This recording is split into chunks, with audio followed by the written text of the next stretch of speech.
इस कहानी से पात्र और घटनाएं काल्पनिक है, सच्ची जीवित या मुझे किसी कहानी है। इस कहानी इंटरनेट की तरफ से लाया गया है इसे। यह कहानी शुरू होती है तब से जब एक बहुत बड़ा उद्योगपति खड़ानी हेलीकॉप्टर से पूरी देखता है गांव को, जहां उसे अपनी फैक्ट्री बनानी होती है। गांव के एक कोने में एक टूटी फूटी झोपड़ी थी। वहीं रहती थी गौरी अम्मा। झुकी कमर, सफ़ेद बाल, कांपते हाथ, पर चेहरे पर एक अलग ही शांति थी। वह खेत में काम करती, जंगल जाती, जंगल से सूखी लकड़ियां चुन कर लाती। उसका कोई बेटा नहीं था, कोई बहू नहीं थी, बस आदें थी और वो चूल्हा जिसमें दिन में एक बार आग जल जाती थी। हर रोज वो थोड़ा सा आटा गूंथती, एक रोटी बनाती, आधा अपने खाती और आधा किसी ज़रूरतमंद को दे देती। गांव वाले अक्सर बोलते, अम्मा आपके लिए तो कुछ है ही नहीं, पर दूसरों को खिला रही हो। आजकल दुनिया इतनी सीधी नहीं है, ताना मारा करते। अम्मा मुस्कुराती और कहती, बेटा दुनिया जैसी भी हो, इंसान को अपना कर्म करना चाहिए। इंसान का दिल नहीं बदलना चाहिए। मैं जब तक हूँ किसी भूखे को खाली नहीं भेजूंगी। एक दिन गांव में बहुत तेज बारिश हुई। खेत भर गए, घरों में पानी भर गया। अम्मा की झोपड़ी में भी टपकन शुरू हो गई। उस रात अम्मा ने किसी तरह सूखी लकड़ियों से चूल्हा जलाया, बचा खुचा आटा लिया और बस एक आखिरी रोटी बनाई।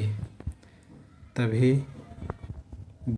बाहर दरवाजे पे दस्तक हुई एक व्यक्ति की। दरवाज़ा बजा, ठक ठक। अम्मा ने कांपते हाथों से दरवाज़ा खोला।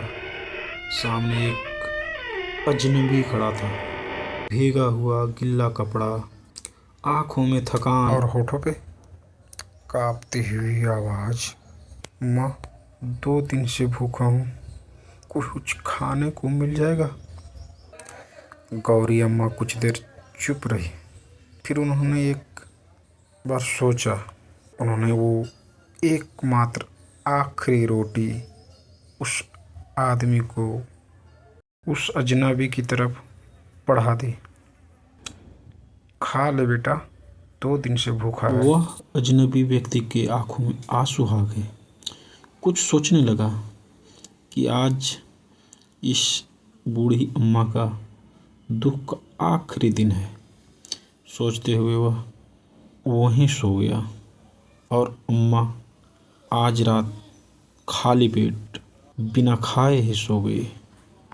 सुबह चढ़ी, गांव में एक गाड़ी आकर रुकी जो सरकारी अधिकारी की थी।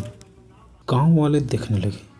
तभी वह अज्ञात व्यक्ति वहां पहुंचता है और गाड़ी से अपने सारे कपड़े निकालकर बदल कर पहनता है।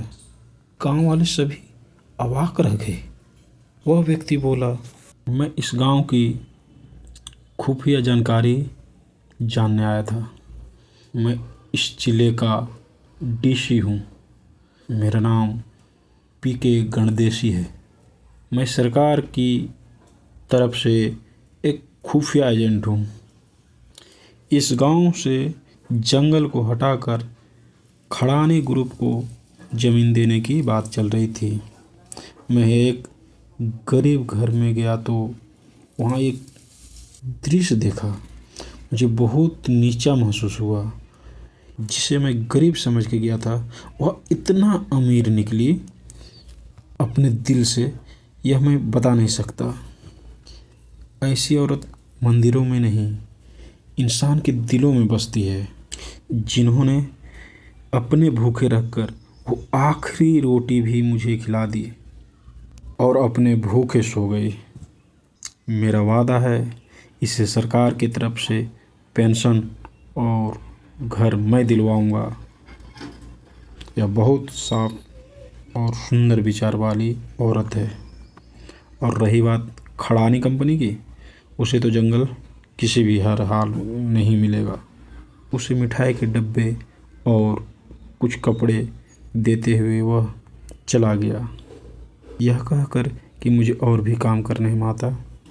बुढ़िया बाहर खड़े होकर इंतज़ार करते रही, देखते रही, मुस्कुराती रही और सोची, 1 रोटी से मैंने एक बेटा खरीदा। मुझे आज वो बेटा मिल गया जो मुझे नहीं था।